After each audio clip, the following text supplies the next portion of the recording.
In spite of Doom 3's overwhelming success in terms of sales, we wouldn't get a new Doom game for 12 years. Yeah. Oh sure, there was some side content released. Some best forgotten about, but Doom 3 never got a proper sequel. Originally, it was in the works, but id realized the new Doom felt too much like Call of Duty. Ouch. So they decided to scratch Doom 4 and create another reboot, this one taking heavy influence from the first two Doom games, focusing on high-speed action as opposed to horror. When we got the multiplayer beta, people were less than impressed. Never mind the fantastic speed the game was presenting, no, they were going to give the game a chance solely on its multiplayer alone. As you can tell, I was personally okay with it.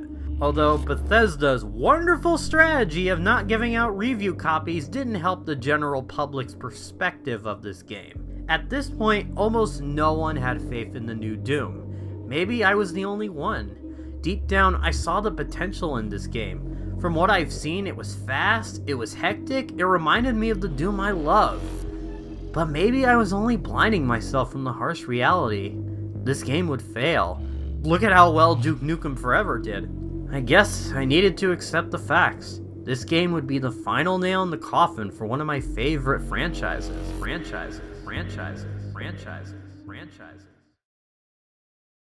They are rage. Brutal, without mercy. But you will be worse. Rip and tear, until it is done.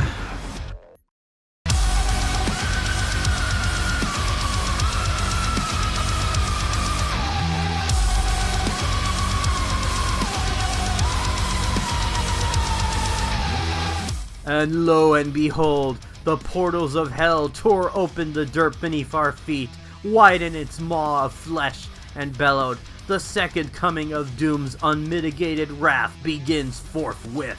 Talk about a complete turnaround. Despite all odds, Doom 2016 became a huge hit, satisfying both critics and fans alike. Sure, the side content was fraught with mediocrity, but everyone couldn't get enough of its incredible single player. Fast, brutal, and unforgiving, this is the Doom we love, and hot damn do I love this game. It brought the franchise into a new era, combining the classic style of gameplay with the conventions of modern shooters. Where do I start with this game?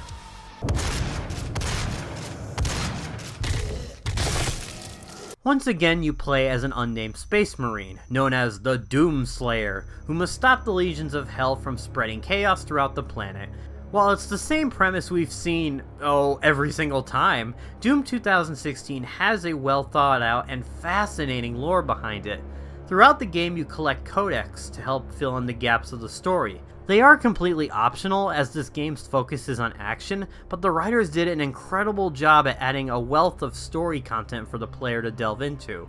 What I like too is that the lore is kept ambiguous, letting the player try and piece together their own accounts of the story.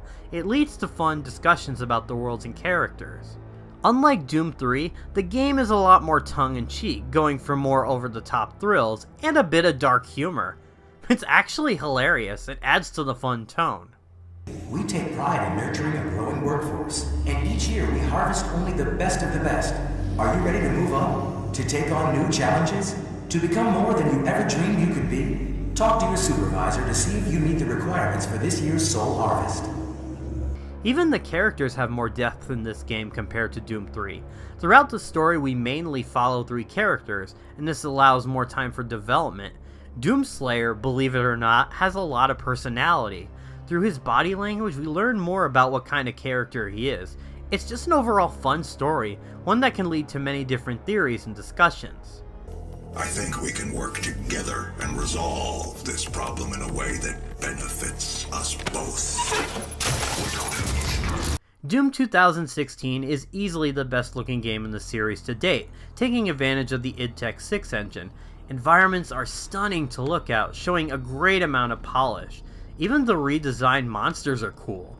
Unlike Doom 3, they stay akin to their original Doom 1 and Doom 2 designs, but give them a nice update, making sure they don't look too silly, Each one is fantastic, and the new enemies are creative in appearance. My only issue with the visuals are the occasional texture popping, but with stellar visuals, this game is a spectacle for the eyes.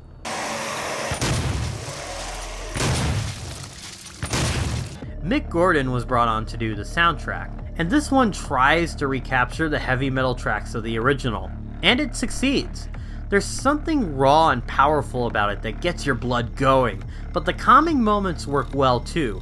Some of the strange, unnatural noise adds to the atmosphere, reminding me of Doom 64's ambient soundtrack. It fits perfectly with the tone of the game.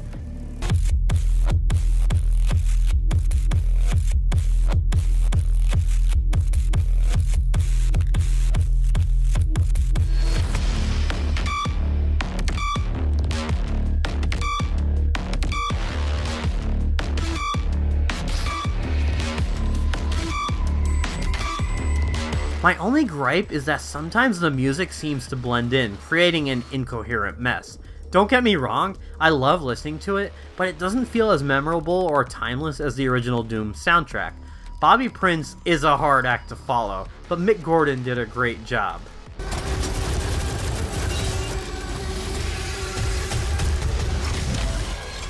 So, you like reloading in your first-person shooters? Well, too bad, it's not here. How about regenerative health, maybe?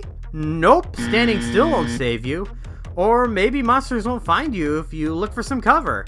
Get that shit out of here. This isn't an ordinary modern first-person shooter. This game is about movement, being aware of your surroundings, and knowing what weapons to use at the right moment.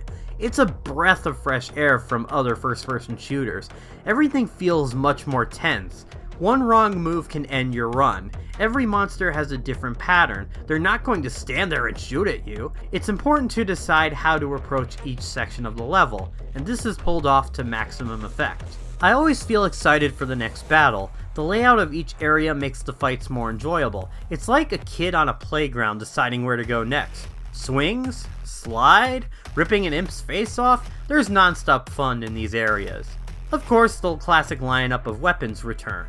Shotguns, machine guns, rocket launchers, the works. But the biggest addition must be the Gauss Cannon, which might be my favorite gun in any Doom game. I love the power and precision behind this big boy. It's just an all-around awesome gun. Each gun has a set of mods which can be attached to add more firepower. What makes the mods cool to use is it allows for experimentation. You choose what playstyle best suits you. Along with the guns, there's great enemy variety. There are plenty of classic enemies in the game, and they have multiple attacks. It keeps the fights from getting repetitive. And with competent AI, it'll take some time to understand their patterns if you hope to conquer the legions of hell. The levels in Doom are fun to explore. Taking cues from the original games, you need to search the level to find hidden secrets, which contain useful items. There's something satisfying about crawling through every nook and cranny to find a secret. Each map is well designed, although there is some tedious platforming at certain points. Nothing game-breaking, but it slows the pace down. Otherwise, I do enjoy the explorable environments.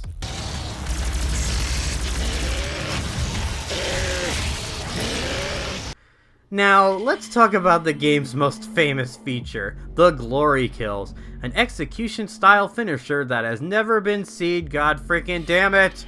Well, at least you're tearing 3D models apart. In HD! The glory kills are split by some fans. Some find them as a time waster, while others see them as a spectacle of carnage. I'm with the latter. The creative ways in which the Doomslayer kills his foes are flashy, over the top, and downright hilarious. Don't know about you guys, but I have a stupid grin on my face every time I see them in action. It just fits with this game. Furthermore, they can be used to replenish health when in tight situations. But for a harder challenge, you can turn them off, so fans who don't like them have the option. Still, it's a welcomed mechanic to the Doom universe. Officially!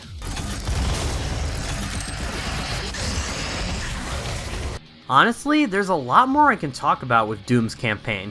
From collectibles, to Easter eggs, to rune trials, the list goes on. But alright, you're probably sick of watching this game rub its metaphorical fingers over my prostate. Wait, come back!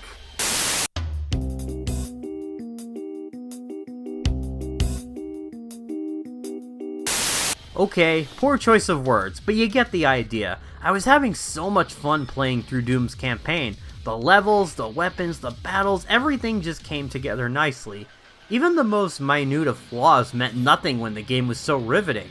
Going into a room, battling monsters in an arena, moving to the next room, battling monsters in an arena, finding some secrets, fight monsters in an... Oh, I see. Well, there's your main issue with the game.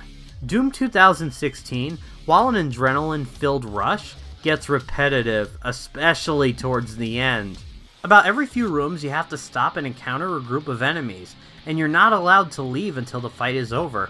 By now you know I love the encounters in this game, but when something becomes formulaic, it can get dull. Even fun exploration isn't as frequent. You move from one area, find your secrets, and then engage in the next fight. It makes the world feel disconnected. It's like, yes, this is a video game, I know what to expect in the next level. It loses that sense of unpredictability. Hell, even Doom 3 did a better job at surprising the player with its encounters. You didn't know when to expect them. Here you see a big arena and say, right, I walk in there, monsters are going to appear, where's my boomstick? To me, that's Doom 2016's biggest issue. By the end, I felt burnt out from its formulaic approach to level structure. Mind you, I still love everything else about the game. I find myself coming back to it ever so often, but I try to play it in small bursts to prevent myself from getting bored. And let's be honest, the side content is less than stellar. The multiplayer is basic, not offering anything unique. Even the DLC didn't do much to extend its lifespan.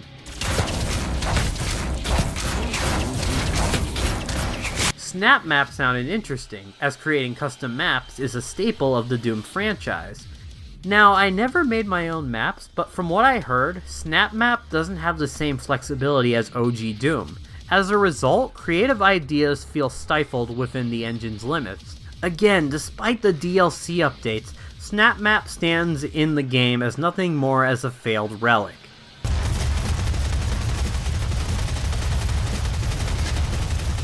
Included in the game are levels based on the original Doom and Doom 2, which are played using the modern setup.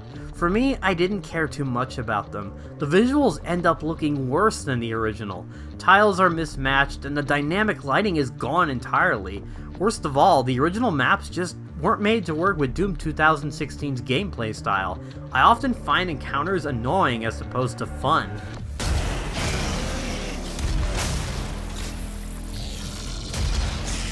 These issues do deal a significant blow to the game.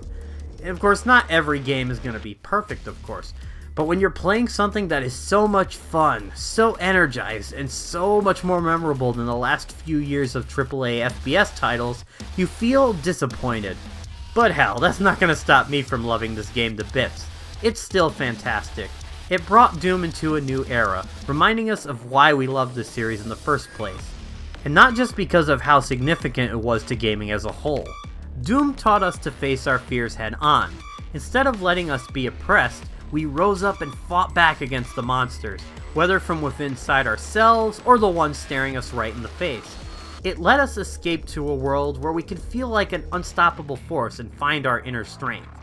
And with Doom Eternal on the way, our burning desire to rip and tear will not be extinguished anytime soon. We may have different opinions on which game is the best. Some of us love the thrills, some of us love the chills, and some of us love to revisit the blocky facilities on Phobos. But there's one sentiment that is universal with each and every fan. Doom still kicks motherfucking ass.